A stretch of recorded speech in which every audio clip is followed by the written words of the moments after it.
नमस्कार मैत्रिणींनो, रेश्माज लाईफमध्ये आपल्या सर्वांचं मनपूर्वक स्वागत। तर मैत्रिणींनो, आम्ही सर्व मैत्रिणी जमलेलो आहे मारुती मंगल कार्यालय, सोलापुरातील फेमस मंगल कार्यालय या ठिकाणी।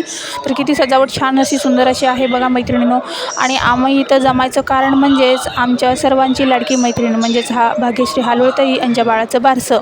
या ताईनं तर बाळ होण्यासाठी तपश्चर्या केली म्हणले तरी वावगं ठरणार नाही, इतकं त्यांनी सगळं हे केलेलं आहे बाळ होण्यासाठी। तर मैत्रिणींनो, आणि तशीच सजावट इथं आज केलेली आहे। तर बघा, यशोदा माता आणि बाळकृष्ण किती सुंदर असं त्यांचा फोटो आहे। आणि इथं सर्व बघा अशी सजावट केलेली आहे, पाळणा सजवलेला आहे, सर्व आत्या बाईशींचं गडबड चालू आहे, आवरावर चालू आहे, पूजेची मांडणी झालेली आहे। आणि मैत्रीण माझी बघा किती सुंदर दिसते भाग्य, आणि सजावट पण छान अशी सुरू आहे, सगळीकडे झालेली आहे मैत्रिणीनं। आणि इतक्यातच बाळाची एंट्रीसुद्धा होणार आहे, आणि एंट्री इतकी ग्रँड पद्धतीने झालेली आहे मैत्रिणीनं, बघून तर आपल्याला इतकं आश्चर्य होतं आहे ना, म्हणजे आम्हाला तर खूप छान वाटलं। आणि तसंच आईवडिलांच्या डोळ्यात आणि किती त्यांचा चेहरा आनंदी दिसत आहे, त्यांना किती त्यांचा आनंद ओसंडून वाहत आहे बघा मैत्रिणीनं। आणि इतकं छान स्वागत केलेलं आहे ना, असल्या ह्या घाई गडबडीत आणि इतक्या ह्या गोंधळामध्ये बाळ इतकं शांत झोपलेलं ना, तर बघूनच आश्चर्य वाटेल तुम्हाला सुद्धा, इतकं शांत बाळ झोपलेलं होतं मैत्रिणीनं।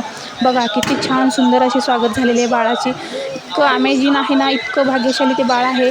आणि त्या बाळाचं नाव पण तसंच ठेवलेलं आहे, देवांश म्हणून। तर बघा किती शांत झोपलेलं आहे बाळ, तुम्हाला दाखवते बघा मी आता, बघा किती शांत झोपलेलं आहे। तर बघा मैत्रिणींनो, किती त्याला निवांतपणा वाटत असेल, आणि आम्ही सगळे उत्सुकतेने बघत होतो।